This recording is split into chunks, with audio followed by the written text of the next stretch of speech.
स्थाणम् नमो सिद्धाणम् नमो आयिरीयाणम्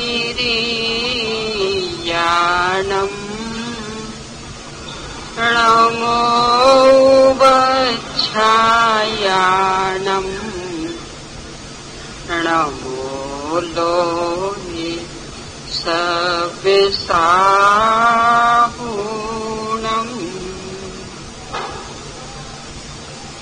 मंगलम् भगवान् वीरो मंगलम् गौतमो गणी मंगलम् कुन्दे कुन्दादियो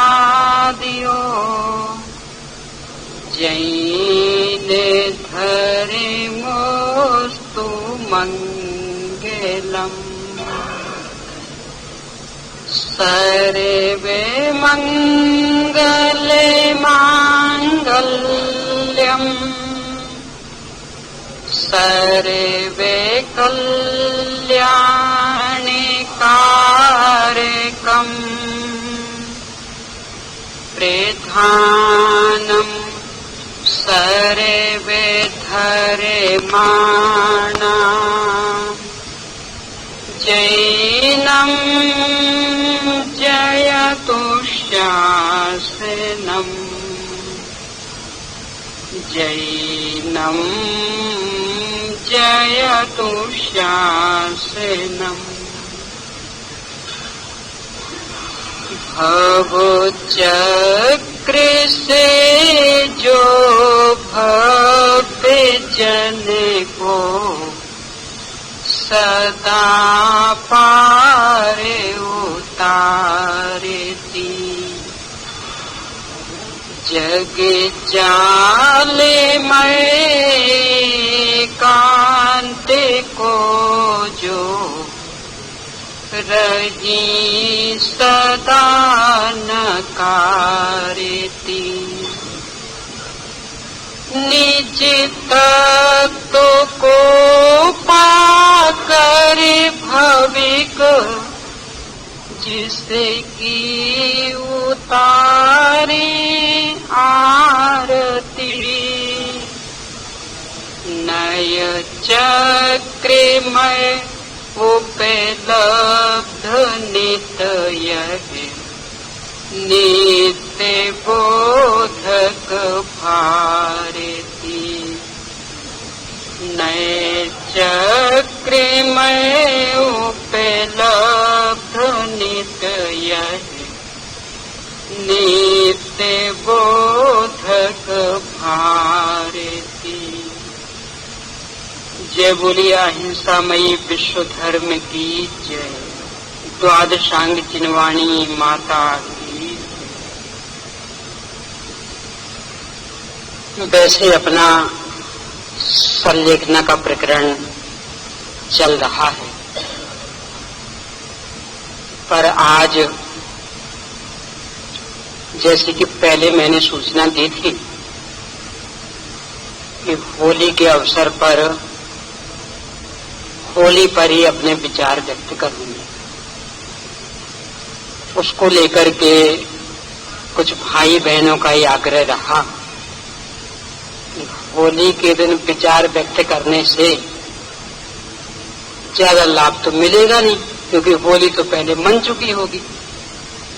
तो अब सुनने से क्या फायदा, तो अगली साल के लिए होगा वो, और अगली साल कितने लोग याद रख पाएंगे, क्योंकि एक साल बीच में पड़ जाए तो सारा विस्मरण हो जाएगा, तो आपकी मेहनत पूरी पानी में चली जाएगी। तो यदि आप कुछ बताना चाहते हैं तो कम से कम 2-3 दिन पहले बता दें, तो उससे हम अपनी मानसिक तैयारी करेंगे, और यदि जच गया तो हो सकता कुछ परिवर्तन हो जाए। इसलिए विचार बना कि 2 दिन पहले, क्योंकि होली तो परसों होगी जलने की तो, और खेलने की नरसों होगी, तो उस हिसाब से 2 और 3 दिन पहले चर्चा हो गई। तो आज उस पर अपन चर्चा करते हैं। होलिका दहन, इसकी घटना तो आप लोगों ने स्कूल की पुस्तकों में भी पढ़ी होगी कि एक हिरण्यकश्यप नाम का राजा था, उसका एक लड़का था प्रहलाद, वो राम का भक्त था। और हिरण्यकश्यप अपने आप को ही संपूर्ण सामर्थ्यशाली, भगवान से भी बड़ा माना करता था। तो जब उसका बेटा प्रहलाद राम का नाम लेता तो उसे बहुत बुरा लगता और बारंबार समझाता कि तू राम का नाम मत ले, राम से बढ़कर मैं हूं, तो तुम मेरा नाम लिया कर। पर उसे ये बात स्वीकार नहीं थी। बाद में बात यहां तक बढ़ी कि जब जब वो राम का नाम लेवे और ये पिता उसकी पिटाई करे, बोल अब लेगा राम का नाम, और लगाते एक डंडा, बोल अब लेगा राम का नाम, और वो राम का नाम लेता जाता और डंडा लगाता जाता। आखिरकार इस कीमत पर भी उसने राम का नाम लेना नहीं छोड़ा। तो इसको लगा कि ऐसे बेटे से तो निपुते होना ही अच्छा है, यानी इसको तो खत्म करो, रोज उसकी झंझट कहां तक मोल लें। तो उसको मारने का विचार किया। उसकी एक बहन थी होलिका, यानी बहन का नाम था, वो कई सब स्कूलों में पढ़ाया जाता है, स्कूलों की पुस्तकों में कहानी है। तो उसकी बहन थी होलिका। उसे किसी प्रसंग में एक देवी ने प्रसन्न होकर के ऐसा वस्त्र दिया था कि यदि वह उसे ओढ़ ले तो जलती हुई चिता पर भी बैठ जाए तो भी नहीं जलेगी। वो वस्त्र उस होलिका बहन के पास था। अपने भाई की समस्या जब उसने देख ली और भाई ने भी आग्रह किया कि तुम्हारे पास तो ऐसा वस्त्र है, यदि इसको ओढ़ करके जलती हुई चिता पे बैठ जाओगे प्रहलाद को लेके, तो चूंकि प्रहलाद को तो कोई वस्त्र वगैरह ऐसा है नहीं, तो वो जल जाएगा तो तुम जीवित निकल आओगे, अपना काम बन जाएगा। उसे भी बात को जज गई और उसने हाँ कह दिया। चिता चालू हुई, जलाई गई और होलिका अपने को तो वस्त्र से ढक करके और प्रहलाद को ऐसे गोदी में लेकर के वो जलती हुई चिता पर बैठ गई। योग ऐसा बना कि वो जो वस्त्र ओढ़े थे वो वस्त्र हवा से उड़कर प्रहलाद के ऊपर गिर गया। तो प्रहलाद तो बच गया और वो होलिका जल। और इसकी स्मृति में होलिका दहन ये उत्सव मनाते हैं। अब अपन विचार करें कि इस उत्सव को किसी भी रूप में उत्सव का नाम देना ये किस बात का सूचक होगा। यानी एक भगवान के भक्त को जलाने के लिए किया गया प्रयास, यानी कोई भगवान का नाम लेने वाला ना रहे, इसके लिए किया गया एक प्री प्लान षड्यंत्र। और भाग्य ने यहां तक जोर दिया कि नाम लेने वाला तो जीवित बच गया और जो उसका विरोध कर रही थी वो जल गई। यानी आखिरकार जीत धर्म की ही हुई।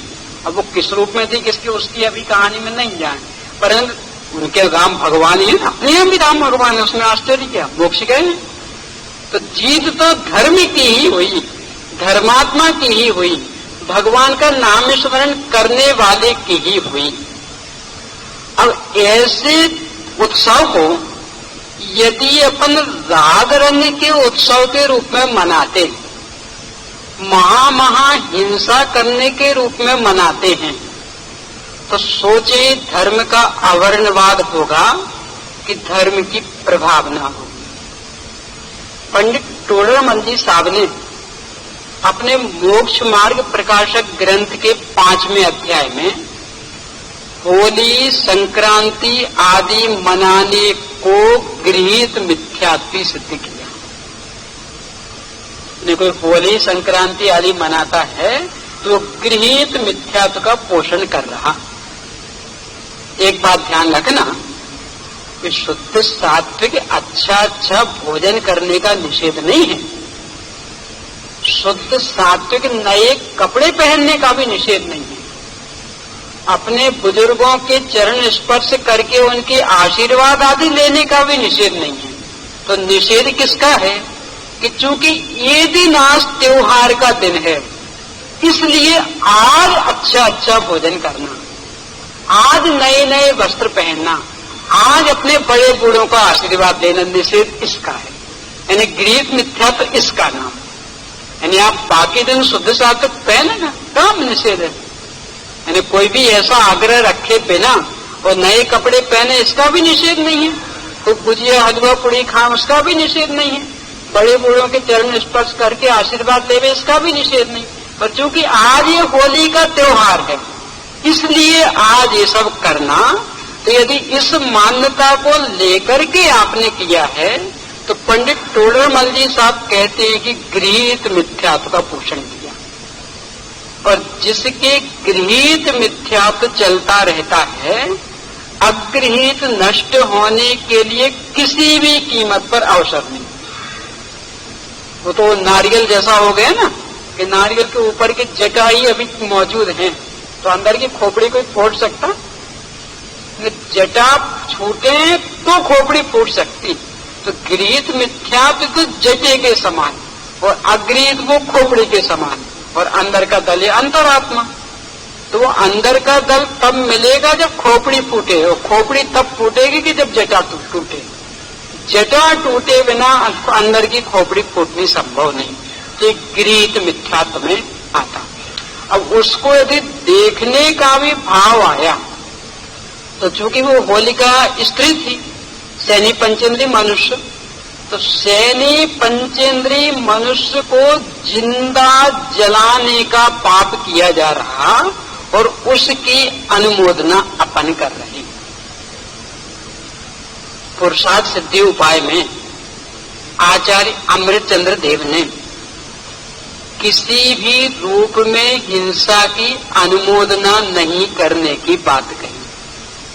यानी कोई अपना विरोधी हो और ये सोच करके कि ये जब तक जीवित रहेगा तब तक विरोध करेगा, तो इसको खत्म कर दिया जाए तो विरोध के पाप से तो बच जाएगा ना। तो ये सोच करके भी उसकी हिंसा नहीं करना। आप लोगों ने ध्यान दिया कि नहीं दिया मुझे पता नहीं। अभी भी जब भी होलिका दहन होता तो किसी न किसी रूप में वो प्रतीक रखते हैं। कहीं कहीं तो कागज की एक महिला बना के और कागज का एक लड़का बना के बराबर उस महिला के गोदी में उस कागज के लड़के को रख के, और फिर जब आग लगाते तो बाद में उस कागज के लड़के को निकाल लेते और वो महिला को जला देते। और कहीं जहां ऐसा नहीं रखते तो 2 डंडे रखते हैं।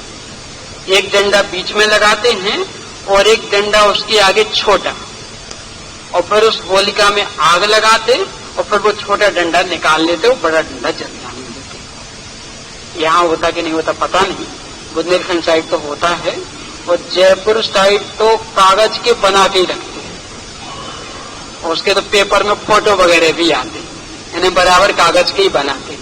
इतना समझ लेना, भले इस रूप में नहीं होता होगा पर किसी न किसी रूप में उसका प्रतीक तो बनाते हैं।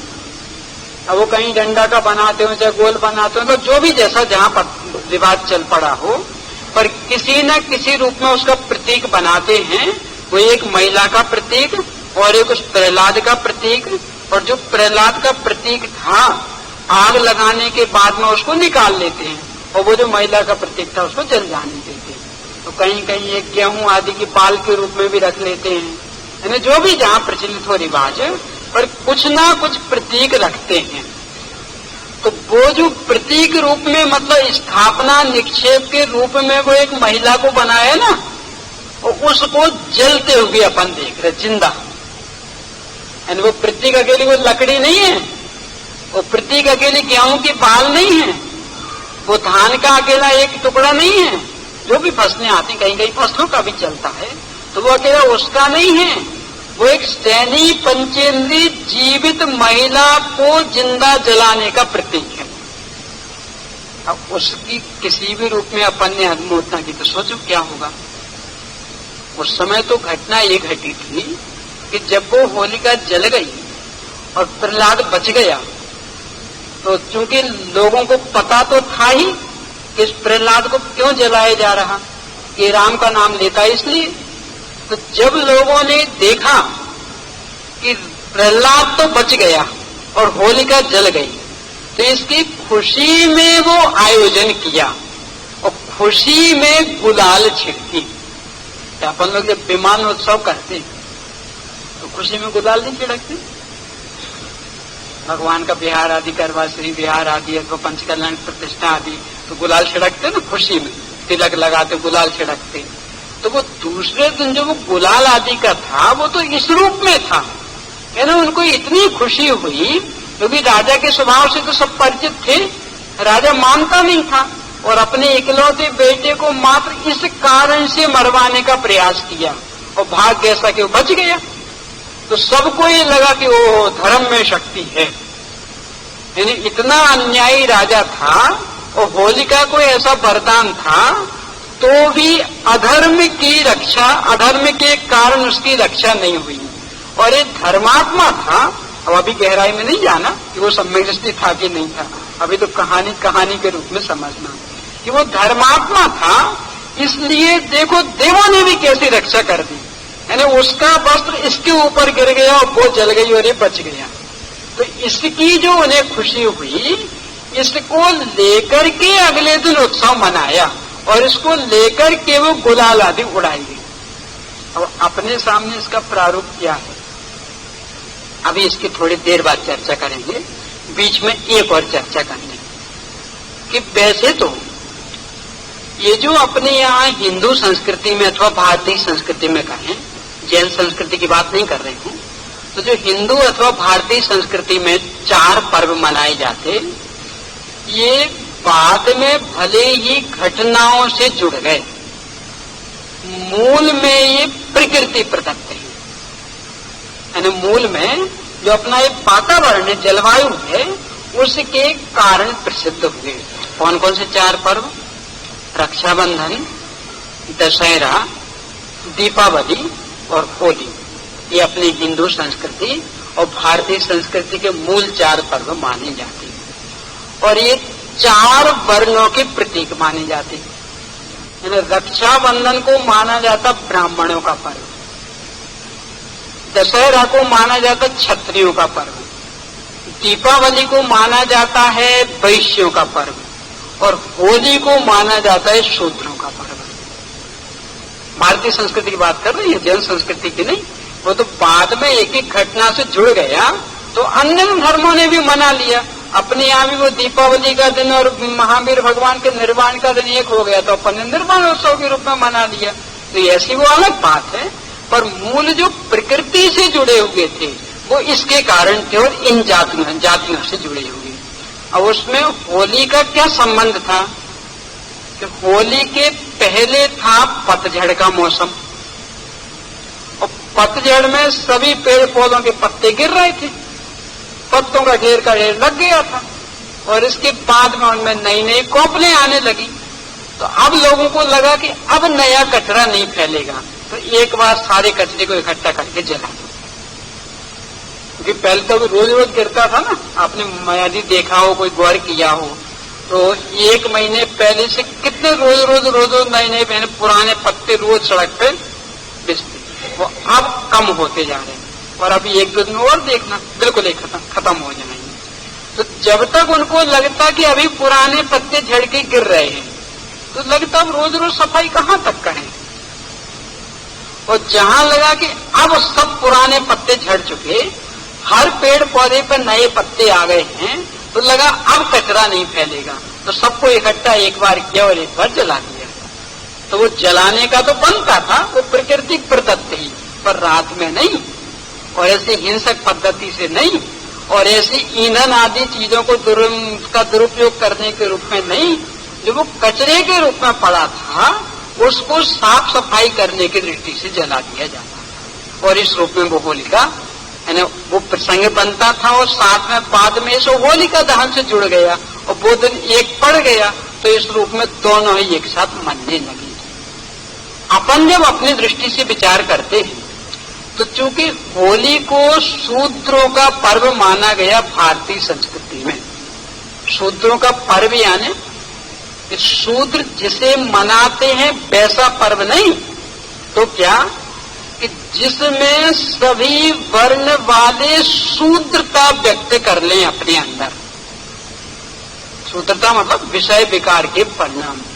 एक तो वैसे ही बसंत ऋतु मधोन्मत्त करने वाली ऋतु, और फिर उसमें भी बढ़िया बढ़िया फसलें आ गई हो खेतों में, यानी धन धान्य की प्रचुरता स्पष्ट दिख रही हो कि यहाँ अब खुशहाली रहेगी। और काम धंधा तो कुछ रहा नहीं, क्योंकि जो बुवाई आदि का काम था वो पूरा निपट गया, निदाई आदि का काम भी निपट गया। तो फसल अभी ऐसी पक्के तैयार हुई नहीं कि कटाई शुरू हो जाए, और बाकी के काम तो कटाई के बाद शुरू होंगे। फिर यानी दाएं आदि करना, भंडार आदि करना हो तो कटाई के बाद। तो ये जो बीच का समय है ये प्रायः करके कृषक वर्ग का बिल्कुल स्वतंत्र रहने का, यानी कोई काम नहीं ऐसा समय। और खास करके शादी विवाह का भी यही कि इन दिनों वो मुहूर्त आदि नहीं निकलते, तो व्यापारियों को भी इस समय छुट्टी मिल गई। और राजा महाराजा भी जो भी ठंडे आदि में लड़ने निकले थे और वे भी अपने हारे जीते जो भी हुआ और इन दिनों तक घर में वापस आ जाते। तो अब क्या करना, मजा लूटो, पंचमी विषय को मस्त रहो। इन्हें कोई व्यापार धंधा है नहीं, कोई खेती किसानी का काम अभी है नहीं, कोई लड़ने झगड़ने का काम अभी है नहीं, तो आराम से जो भी उपलब्धि की है उसको भोगो। तो ये जो बसंत ऋतु का काल है ये बहुत अधिक मद मस्ती का काल माना जाता है। अपने जो संस्कृत साहित्य का इतिहास है उसमें तो संस्कृत में एक एक महीने का बसंतोत्सव करने का वर्णन मिलता है। यानी बसंत ऋतु का पंचमी से लेकर के और अभी रंग पंचमी तक, बसंत पंचमी से लेकर रंग पंचमी तक एक एक महीने का बसंतोत्सव आयोजित करते। और उसमें करते क्या, बस पंचमी विषय भोग विलास, यानी सबके अंदर विद्यमान विषय विकार एकदम उछल करके उनकी कृतियों में दिखने लगते। यानी जो विषय विकार अभी तक दबे हुए थे ना वो उनकी कृतियों में दिखने लगते। फिर वहां कोई बूढ़ा अथवा जवान नहीं दिखता, वहां सब दिखता कि ये तो बस मद मस्तता का ही काल। होली के दिन कहते भी है ना, बुरा ना मानो होली है, बुरा ना मानो होली। तो बुरा ना मानो होली यानी कि सब माफ। यानी कोई भी जवान लड़का किसी भी जवान लड़की को छेड़ दे तो आज आप कुछ नहीं कह सकते, क्यों, होली है। इसका मतलब क्या निकला, तो विषय विकार इतना उभर के आ गया, यानी आज के दिन उसे कोई भी शील वाली बात नहीं दिखती। आज के दिन तो 60 वर्ष की उसकी भाभी हो और 65 वर्ष का देवर हो, तो वो देवर भी अपनी 60 वर्ष की वृद्धा भाभी के साथ हंसी मजाक करने को तैयार हो जाता। क्यों, बुरा ना मालूम होली है। यानी ऐसे विषय विकार उभर के सामने आते हैं कि उसमें वृद्धावस्था वाली उम्र भी कुछ कीमत नहीं रखती। और ये जो आज के वातावरण में जो चलने लगा ना रंग आदि, उसके पीछे भी यही कारण है कि अपने भारत में शील की मर्यादाएं तो बहुत अधिक हैं, तो ऐसे तो आप किसी को छू नहीं सकते। तो होली के नाम पर कि नहीं हम तुम्हें रंग लपेट रहे हैं तो खूब आराम से मल लो, और पूरे बदन में भी ऐसे, कोई उस समय रोक टोक नहीं कर सकता, कोई बुरा नहीं मान सकता। तो जो वो एक दूसरे के स्पर्श करने की भावनाएं थी वो रंग आदि के नाम पर अपनी पूरी कर लेते। यानी विषय विकार की भावनाएं इन रंग आदि के नाम पर पूरी कर लेते, यानी पूरी अपने चरित्र के स्तर पर शूद्रता व्याप्त हो जाती। अब शूद्रता व्याप्त करनी हो अपने परिणामों में तो विचार करना, संकल्पी हिंसा की अनुमोदना करनी हो तो विचार कर लेना। यानी एक साक्षात सैनी पंचेंद्रीय महिला का जीवंत अवस्था में जलना, तो ये संकल्पी हिंसा की अनुमोदना, उसका देखना, उसके लिए किसी भी रूप में चंदा आदि देना, किसी भी रूप में मदद आदि करना, तो वो संकल्पी हिंसा की अनुमोदना और ये विषय विकार वाली वृत्तियों को बढ़ावा। और आज के जमाने में तो ये रंग रोशन का इतना अधिक चल पड़ा, स्पष्ट रूप में नशा करके। शराब भी पी लें तो कोई टोकने वाला तो है नहीं, क्यों? होली है। और नहीं तो अफीम में गांजा है तो चलता ही शरीर खुली आम, क्यों? इसके बिना नाचे कूदे कैसे? यानी जो ही विषय विकार व्यक्त होना है, जो नई करने योग्य कार्य करने का परिणाम जगना है, तो वो विवेक बुद्धि के जागृत रहते हुए होने वाला नहीं है। उसमें तो विवेक बुद्धि थोड़ी सुप्त हो जाए ना, तभी ऐसे विषय विकार के कार्य होंगे। और वो कब संभव? कि जब ये नशा करेंगे तब। तो जो नशा को प्रोत्साहित देने वाला काम, देने वाला उत्सव, और उसको उत्सव के रूप में उस धर्म में कि जिसमें अहिंसा प्रधान हो, जिसमें नशा कारक अभक्ष को बहुघात और त्रसघात रूप अभक्ष के बराबर माना गया हो। वितरक ज्ञान पढ़ा हुआ, वितरक ज्ञान में की बात बोलते हैं। अभक्ष 5 प्रकार के होते हैं और 5 में छोटा बड़ा कौन? 5 एक स्तर के। बहुघात अभक्ष, त्रसघात अभक्ष, नशा कारक, अनिष्ट कारक और अनुपसेक। और इनमें कोई छोटे बड़े नहीं हैं, 5 एक स्तर के अभक्ष। और जहां निरंतर इस बात की प्रेरणा दी जाती हो कि आरंभ परिग्रह जैसे बने तैसे कम से कम करो।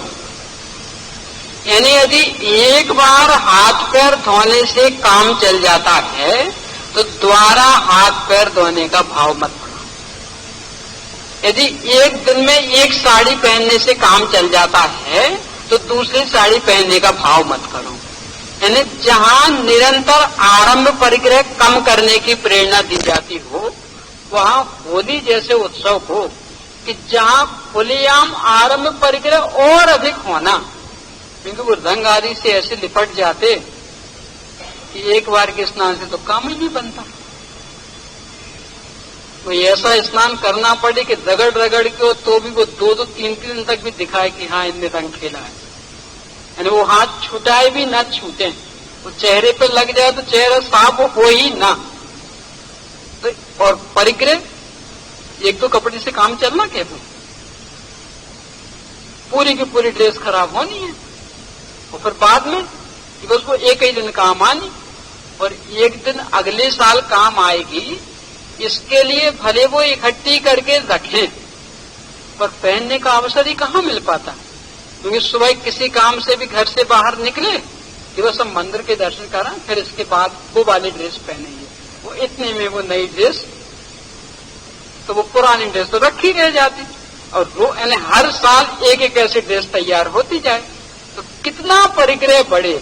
यानी जो पूर्णतया आरंभ परिग्रह को ही बढ़ावा देने वाला हो, जो पूर्णतया हिंसात्मक प्रवृत्तियों को बढ़ावा देने वाला हो, शील के विरुद्ध कुशील वाली प्रवृत्तियों को बढ़ावा देने वाला हो, वो उत्सव भले जिन संस्कृतियों में राग आदि को अच्छा माना गया, उसको धर्म माना गया, उस संस्कृति में चले तो चल जाए, पर जिसमें एकमात्र वीतरागता को ही धर्म माना गया, अपने बही खाते में भी लिखे तो वीतरागाय नमा से शुरुआत करे, जिसमें अहिंसा ही धर्म का मूल माना गया हो, उस धर्म में उसके लिए कहाँ अवसर है। और लौकिक दृष्टि से भी विचार करें तो इस पर्व के लिए कहीं कोई अवसर नहीं रहता। सभी वैज्ञानिक लोग कहते हैं कि जितने जो कुछ रंग बनते जा रहे हैं, इतने अधिक हानिकारक, इतने अधिक नशीले कि उनसे आपके जीवन में कुछ भी दुर्घटना घट सकती है। यानी आंख फूट सकती है, नाक फूट सकती है, कान फूट सकते, यानी कुछ भी दुर्घटना घट सकती, चर्म रोग हो सकते, यानी जो ना हो जाए सब कम। और ये तो जग जाहिर है, हमेशा पेपरों में भी निकलता है, ये अपने टीवी वगैरह पे भी बताते कि ये रंग इतने खतरनाक हैं, रेडियो पे भी बताते ये रंग इतने खतरनाक। तो इतनी खतरनाक चीजों से खेलना ये लौकिक सज्जनता भी नहीं, लौकिक इंसानियत का भी पालन किया। यानी स्पष्ट हमें दिख रहा है कि ये रंग इतना खतरनाक कि यदि भूल चूक से भी इनकी आंखों में चला गया तो गए, और फिर भी वो खेले, तो इंसानियत भी है। यानी एक सामने वाले व्यक्ति को इंसान के रूप में भी देख रहा, जो उसका अपकार करने को तैयार है। यानी इतनी बड़ी रिस्क लेके कि भले आंख फूटे तो फूटे, पर आज तो रंग का त्योहार है इसलिए हमें तो रंग खेलना, अब वो तुम्हारे जहां भी लगे सो लगे, कान में घुस जाए तो कान में घुस जाए, हम इसके जिम्मेदार नहीं, पर आज तो रंग खेलना। तो ऐसे व्यक्ति को तो लौकिक सज्जनता की कोटि में भी नहीं रखा जाता है। और जो ये होलिका दहन आदि के रूप में ईंधन की बर्बादी है, सुनो जरा ध्यान से, एक बार पहले भी यहाँ एक बात कही है, वो दूसरे संदर्भ में कही थी, अभी इस संदर्भ में, कि जो भी ये ईंधन आदि की बर्बादी है, इन प्रसंगों को लेकर के विदेशी लोग भारतीयों को मूर्ख कहते हैं। सुना ध्यान से, भारत अपन लोगों को, पढ़े लिखों को इतना शिक्षा का विकास है भारत में, और इतनी इंटेलिजेंसी है कि जितने भी ये बड़े बड़े वैज्ञानिक